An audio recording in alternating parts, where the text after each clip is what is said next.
Chapter 13. Saul was 30 years old when he became king, and he reigned over Israel 42 years. Saul chose 3,000 men from Israel. 2,000 were with him at Michmash and in the hill country of Bethel, and 1,000 were with Jonathan at Gibeah in Benjamin. The rest of the men he sent back to their homes. Jonathan attacked the Philistine outpost at Geba, and the Philistines heard about it. Then Saul had the trumpet blown throughout the land and said, "Let the Hebrews hear!" So all Israel heard the news. Saul has attacked the Philistine outpost, and now Israel has become a stench to the Philistines. And the people were summoned to join Saul at Gilgal. The Philistines assembled to fight Israel, with 3,000 chariots, 6,000 charioteers, and soldiers as numerous as the sand on the seashore. They went up and camped at Michmash, east of Bethaven. When the men of Israel saw that their situation was critical and that their army was hard-pressed, they hid in caves and thickets, among the rocks, and in pits and cisterns. Some Hebrews even crossed the Jordan to the land of Gad and Gilead. Saul remained at Gilgal, and all the troops with him were quaking with fear. He waited 7 days, the time set by Samuel. But Samuel did not come to Gilgal, and Saul's men began to scatter. So he said, "Bring me the burnt offering and the fellowship offerings." And Saul offered up the burnt offering. Just as he finished making the offering, Samuel arrived, and Saul went out to greet him. "What have you done?" asked Samuel. Saul replied, "When I saw that the men were scattering, and that you did not come at the set time, and that the Philistines were assembling at Michmash, I thought, now the Philistines will come down against me at Gilgal, and I have not sought the Lord's favor. So I felt compelled to offer the burnt offering." "You acted foolishly," Samuel said. "You have not kept the command the Lord your God gave you. If you had, he would have established your kingdom over Israel for all time. But now your kingdom will not endure. The Lord has sought out a man after his own heart and appointed him leader of his people, because you have not kept the Lord's command." Then Samuel left Gilgal and went up to Gibeah in Benjamin, and Saul counted the men who were with him. They numbered about 600. Saul and his son Jonathan and the men with them were staying in Gibeah in Benjamin, while the Philistines camped at Michmash. Raiding parties went out from the Philistine camp in 3 detachments. One turned toward Ophrah in the vicinity of Shul, another toward Beth-horon, and the third toward the borderland overlooking the valley of Zeboim, facing the desert. Not a blacksmith could be found in the whole land of Israel, because the Philistines had said, "Otherwise the Hebrews will make swords or spears." So all Israel went down to the Philistines to have their plowshares, mattocks, axes, and sickles sharpened. The price was 2/3 of a shekel for sharpening plowshares and mattocks, and 1/3 of a shekel for sharpening forks and axes and for repointing goads. So on the day of the battle, not a soldier with Saul and Jonathan had a sword or spear in his hand. Only Saul and his son Jonathan had them. Now a detachment of Philistines had gone out to the pass at Michmash. Chapter 11. I ask then, did God reject his people? By no means. I am an Israelite myself, a descendant of Abraham from the tribe of Benjamin. God did not reject his people whom he foreknew. Don't you know what the scripture says in the passage about Elijah? How he appealed to God against Israel? Lord, they have killed your prophets and torn down your altars. I am the only one left, and they are trying to kill me. And what was God's answer to him? I have reserved for myself 7,000 who have not bowed the knee to Baal. So too, at the present time, there is a remnant chosen by grace. And if by grace, then it is no longer by works. If it were, grace would no longer be grace. What then? What Israel sought so earnestly it did not obtain, but the elect did. The others were hardened. As it is written, God gave them a spirit of stupor, eyes so that they could not see, and ears so that they could not hear, to this very day. And David says, May their table become a snare and a trap, a stumbling block and a retribution for them. May their eyes be darkened so they cannot see, and their backs be bent forever. Again I ask, did they stumble so as to fall beyond recovery? Not at all. Rather, because of their transgression, salvation has come to the Gentiles to make Israel envious. But if their transgression means riches for the world, and their loss means riches for the Gentiles, how much greater riches will their fullness bring? I am talking to you, Gentiles. Inasmuch as I am the apostle to the Gentiles, I make much of my ministry in the hope that I may somehow arouse my own people to envy and save some of them. For if their rejection is the reconciliation of the world, what will their acceptance be but life from the dead? If the part of the dough offered as firstfruits is holy, then the whole batch is holy. If the root is holy, so are the branches. If some of the branches have been broken off, and you, though a wild olive shoot, have been grafted in among the others, and now share in the nourishing sap from the olive root, do not boast over those branches.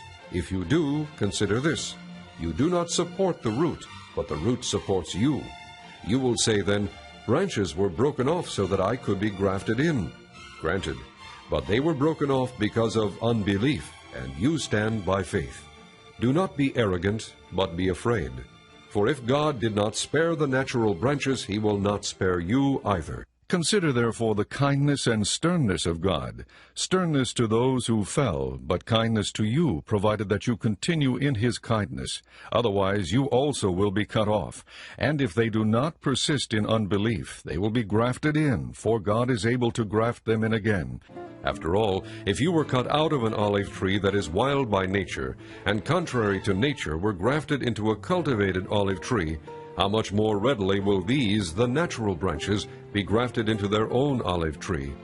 I do not want you to be ignorant of this mystery, brothers, so that you may not be conceited. Israel has experienced a hardening in part until the full number of the Gentiles has come in, and so all Israel will be saved, as it is written, "The deliverer will come from Zion.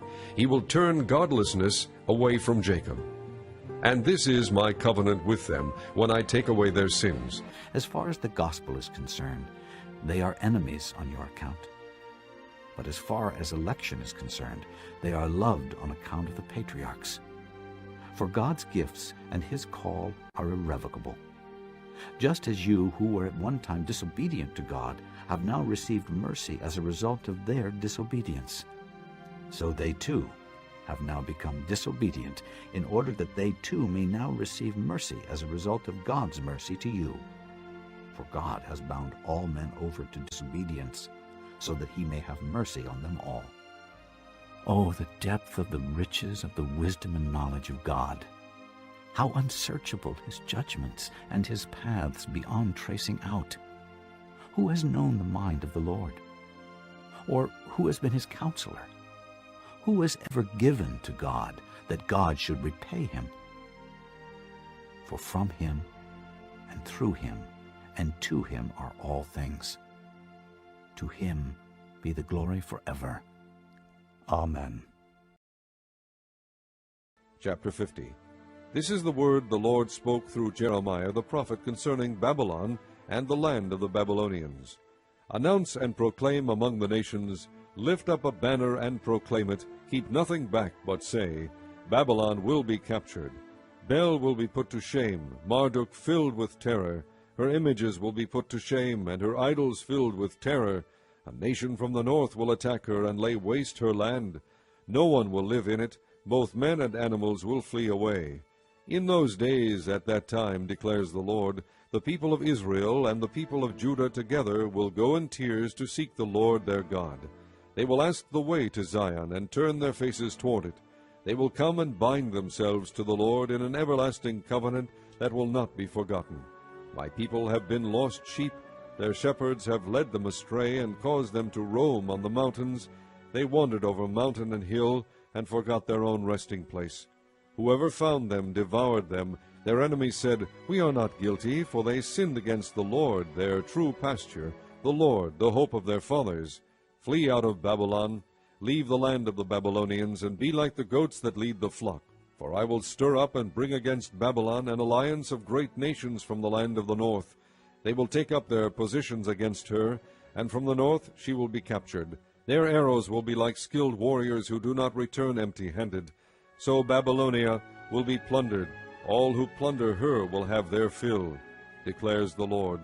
Because you rejoice and are glad, you who pillage my inheritance, Because you frolic like a heifer threshing grain, and neigh like stallions, your mother will be greatly ashamed. She who gave you birth will be disgraced. She will be the least of the nations, a wilderness, a dry land, a desert. Because of the Lord's anger she will not be inhabited, but will be completely desolate. All who pass Babylon will be horrified and scoff because of all her wounds. Take up your positions around Babylon, all you who draw the bow. Shoot at her, spare no arrows, for she has sinned against the Lord. Shout against her on every side. She surrenders, her towers fall, her walls are torn down. Since this is the vengeance of the Lord, take vengeance on her. Do to her as she has done to others. Cut off from Babylon the sower, and the reaper with his sickle at harvest. Because of the sword of the oppressor, let everyone return to his own people, let everyone flee to his own land. Israel is a scattered flock that lions have chased away.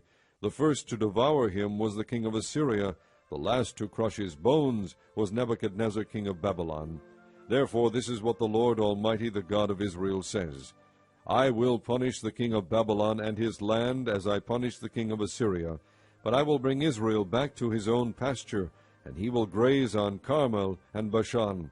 His appetite will be satisfied on the hills of Ephraim and Gilead. In those days at that time, declares the Lord, search will be made for Israel's guilt, but there will be none, and for the sins of Judah, but none will be found, for I will forgive the remnant I spare. Attack the land of Merathaim, and those who live in Pekod. Pursue, kill, and completely destroy them, declares the Lord. Do everything I have commanded you. The noise of battle is in the land, the noise of great destruction. How broken and shattered is the hammer of the whole earth. How desolate is Babylon among the nations. I set a trap for you, O Babylon, and you were caught before you knew it. You were found and captured because you opposed the Lord. The Lord has opened his arsenal and brought out the weapons of his wrath, for the sovereign Lord Almighty has work to do in the land of the Babylonians. Come against her from afar, break open her granaries, pile her up like heaps of grain. Completely destroy her and leave her no remnant. Kill all her young bulls, let them go down to the slaughter.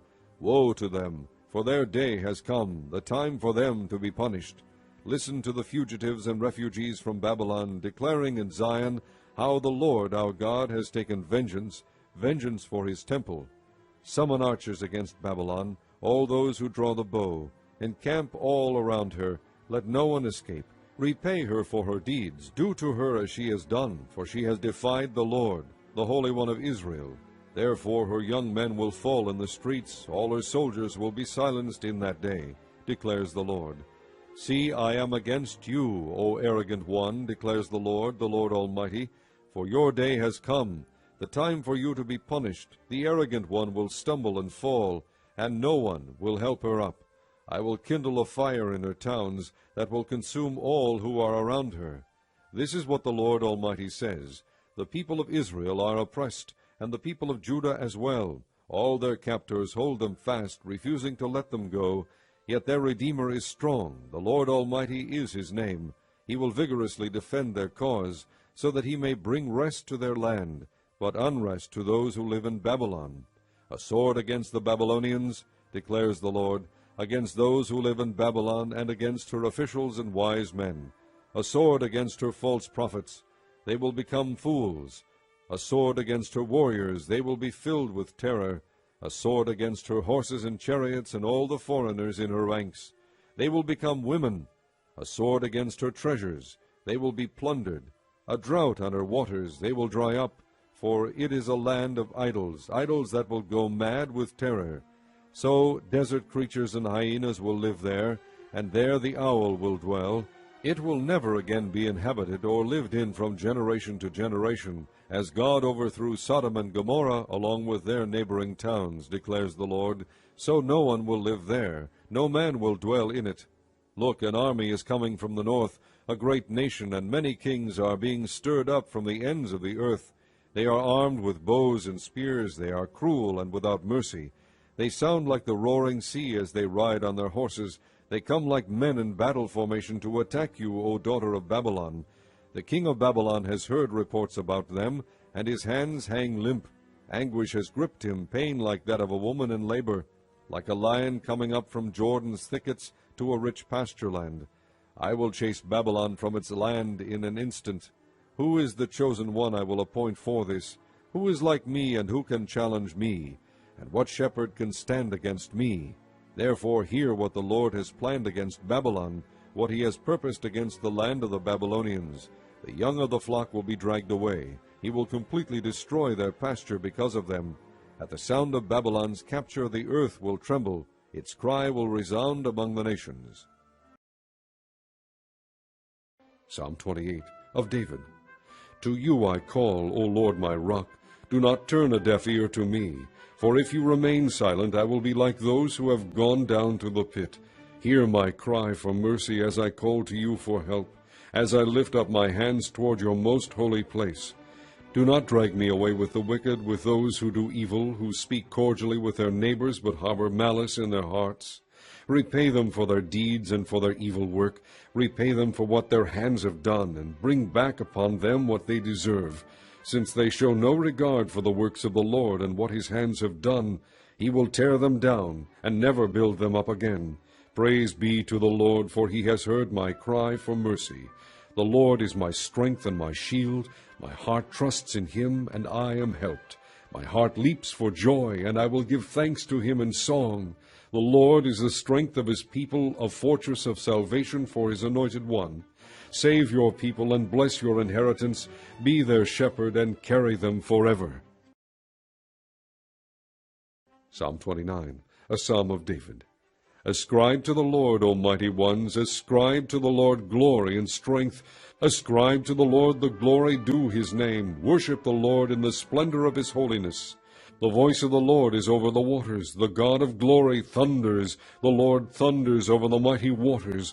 The voice of the Lord is powerful. The voice of the Lord is majestic. The voice of the Lord breaks the cedars. The Lord breaks in pieces the cedars of Lebanon.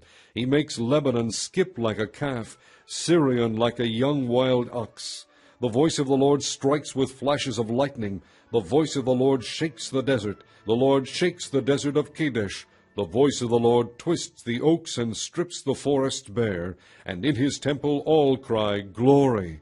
The Lord sits enthroned over the flood. The Lord is enthroned as king forever. The Lord gives strength to his people. The Lord blesses his people with peace.